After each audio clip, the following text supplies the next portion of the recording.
I'm going to say one thing. Trump.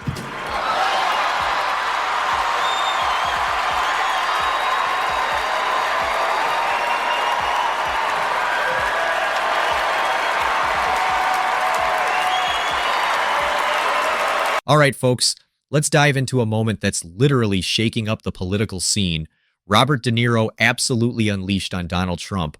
This guy should not be president, period. We are at a moment in our life, in this country, where this guy is like a gangster. He's come along and he's said things, done things we say over and over again.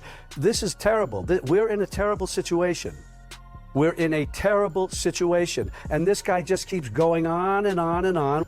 The day after he was elected, I said, well, give him a chance. You never know, you'll see. But he's worse than I ever could have imagined.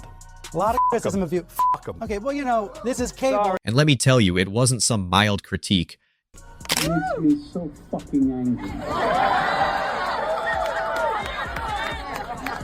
That we're here talking about a piece of shit like Donald Trump.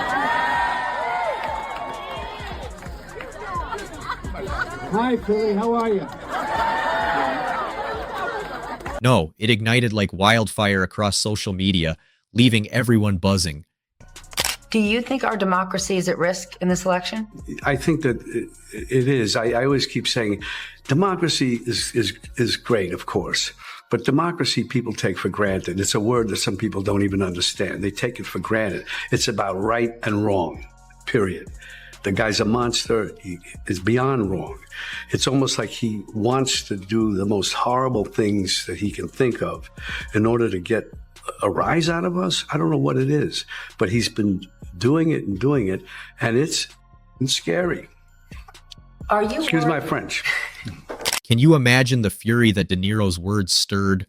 Do you really worry that if he were to win again, and I'm not saying this like it's such a far-fetched notion, if he were to win again, that he would not give up power? You know he won't. You know he won't. He even said it. He's never going to give it up. And anybody who deludes themselves in thinking that he is, shame on you.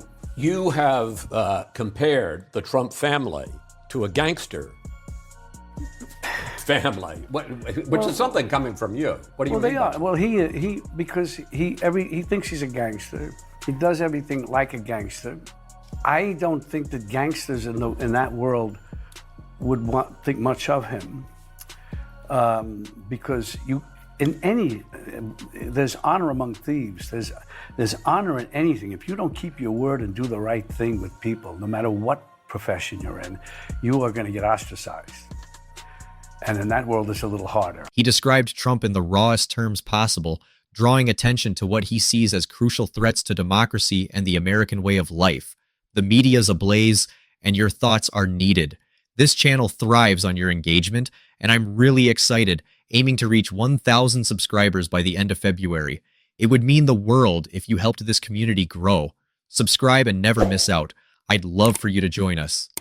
All right, we are just getting started. Let's talk about the full force of Robert De Niro's verbal assault on Donald Trump, an attack that has left everyone reeling. Do you think he pretends to be dumber than he is to confuse people and make them think? No, you think he's no. I don't think so. Why you would guess that there's a big group of people in this country who believe that he cares about them?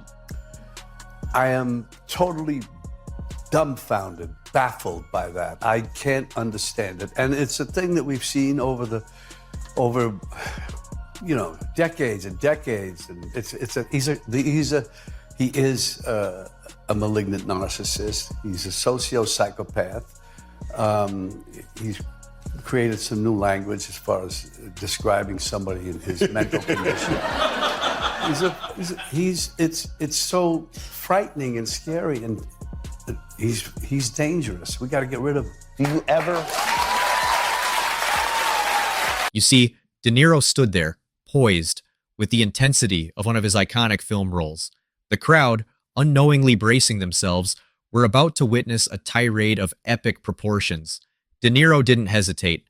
He called Trump a con artist, a con man, labeling him as a disaster for the country.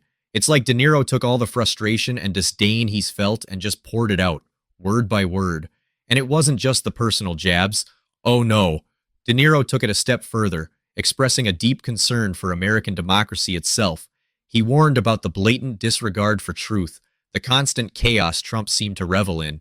Now, the audience, some stunned, others nodding in agreement, were pulled into this whirlwind of emotion. The air was electric. You could hear the pin-drop silence as each of De Niro's words hit the room, these words cutting through and leaving their mark. And guess what happened the moment it was over? People pulled out their phones. They knew right then that they were part of something significant. They recorded, posted, shared, each eager to spread De Niro's fiery message. Meanwhile, outside, Trump's supporters caught wind. Social media was already buzzing, comments flying back and forth with alarming speed. Trump's fan base, not known for holding back, reacted fiercely. De Niro's name was on everyone's lips, sparking heated debates, and his words were dissected, analyzed, each phrase echoing with intensity. In this chaos, Trump himself couldn't stay silent. Oh no, not him. He unleashed another one of his notorious rants, trying to counter De Niro's claims. But let's be honest here. His response? Less than impressive. Labeling De Niro as low IQ Bobby didn't exactly wow anyone. In fact, it sounded more like a playground insult than a dignified comeback. You have to ask yourself, how did Trump's reaction only fan the flames? Because instead of shutting down the conversation, his response actually amplified it. News outlets went into overdrive, headlines blaring, late-night hosts having a field day with it. Everyone was talking, debating, arguing, and there's nothing Trump could do to stop it. But why was De Niro's confrontation so impactful? Well, first off, it wasn't just any celebrity lashing out. This was Robert De Niro, a revered actor with credibility, a man who lived the New York lifestyle Trump claims to be king of. De Niro's seen Trump's antics from close quarters, and his words carried the weight of personal experience and conviction. Not only that, but De Niro spoke with a rawness that resonated with many. When he called Trump a con artist, this hit home for people who felt deceived. His anger, his passionate plea, was something they could feel. Fans cheered him on for saying what they couldn't. Trump critics rejoiced, feeling validated, like someone finally stood up with a microphone loud enough to drown out the outrageousness. And through it all, De Niro, unflinching, didn't hold back an ounce. He painted a picture of a future threatened by chaos, a gloomy portrayal that hammered in just how much was at stake. This wasn't simply a celebrity venting. It was a rallying cry for many who are increasingly anxious about where the country is headed. To be honest, De Niro's speech had a certain power. It wasn't polished or rehearsed. It was raw, real, a man speaking from the heart. And as someone who's been around, someone who carries respect, his words created a ripple that became a wave. Trump might have aimed to put out the fire, but in a way, he just stoked it more. This was more than a moment. It was a powerful statement that people won't forget anytime soon. De Niro challenging Trump so publicly and so vehemently. It's already immortalized online, a clip that people will watch years from now and still discuss. So, let's think about this. Does truth ring louder from someone like De Niro, who many argue embodies genuine New York grit? Or is it drowned out by the noise of Trump's fan base? A fan base fiercely protective and vocal? You've heard what happened. You've seen the impact.